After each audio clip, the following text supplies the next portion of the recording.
Bismillahirrahmanirrahim. Assalamualaikum warahmatullahi ta'ala wabarakatuh. Alhamdulillahirabbil alamin. Nahmaduhu wa nasta'inuhu wa nastaghfiruh wa na'udzu billahi min syururi anfusina wa min sayyiati a'malina. May yahdihillahu fala mudhillalah wa may yudhlil fala hadiyalah. Asyhadu an la ilaha illallah wa asyhadu anna Muhammadar Rasulullah la nabiyya wa la rasula ba'da. Perkenalkan, nama saya Adib Igdisan Huda HKS dengan nomor NIM 2014019.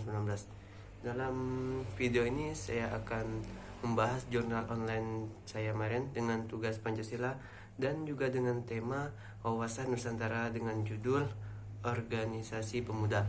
Jadi dalam kehidupan kita itu sebagai mahasiswa, kita harus berperan sebagai organisasi baik di dalam negeri maupun di luar negeri, ataupun di dalam kampus ataupun di luar.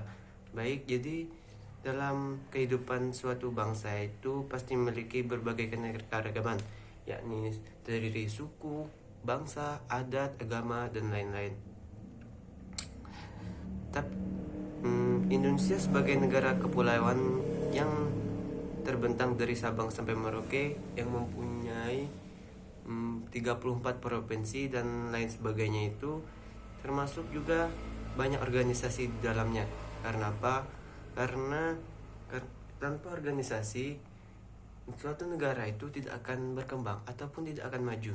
Jadi kita sebagai mahasiswa harus berperan sebagai dalam berorganisasi. Tapi memang harus diakui, yang sulit pungkiri, di tengah kehidupan masyarakat sekarang ini yang berkembang sangat cepat, berorganisme bangsa Indonesia masih meninggalkan ancaman atau konflik seperti pertikaian antara suku, antar agama, antar adat dan lain-lain sebagainya. Dalam prakteknya, wawasan Nusantara terus dikembang sejak zaman para pendiri bangsa sampai sekarang. Salah satu kelompok masyarakat dalam masyarakat Indonesia yang berperan penting dalam mengembangkan wawasan Nusantara adalah pemuda. Jadi pemuda itu adalah suatu ujung tombak atau peran satu negara itu. Karena tanpa pemuda Indonesia ini tidak akan maju. Contoh dalam tragedi Trisakti, siapa yang paling berperan? Pemuda dan organisasi dan mahasiswa dan lain sebagainya. Jadi dalam mengembangkan wawasan Nusantara adalah pemuda ya, bergabung dalam organisasi kemudian menunjuk kepada Undang-Undang Nomor 40 Tahun 2009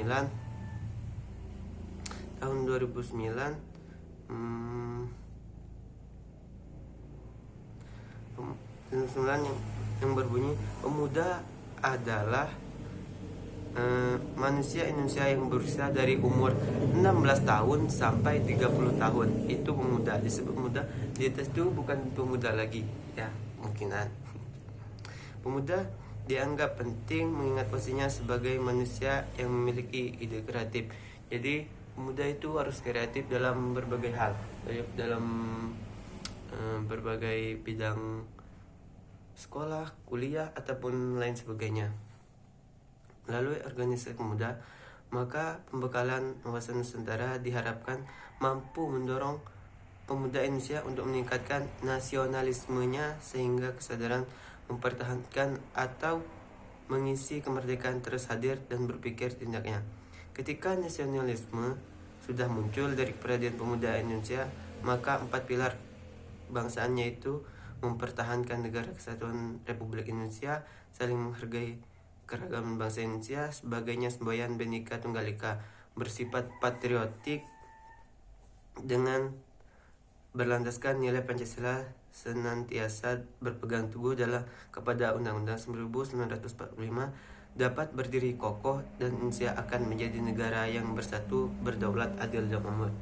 Jadi itu saja presentasi saya untuk mata kuliah Pancasila dengan dosen pengampu Bapak Agustin. Sekian dan terima kasih. Kepada Allah saya mohon ampun, kepada kalian saya mohon maaf kalau ada kesalahan, karena al-insanu makanuhu wa nisyan. Manusia itu tidak luput dari kesalahan dan dosa. Wabillahi wa taufiq hidayah. Wassalamualaikum warahmatullahi taala wabarakatuh.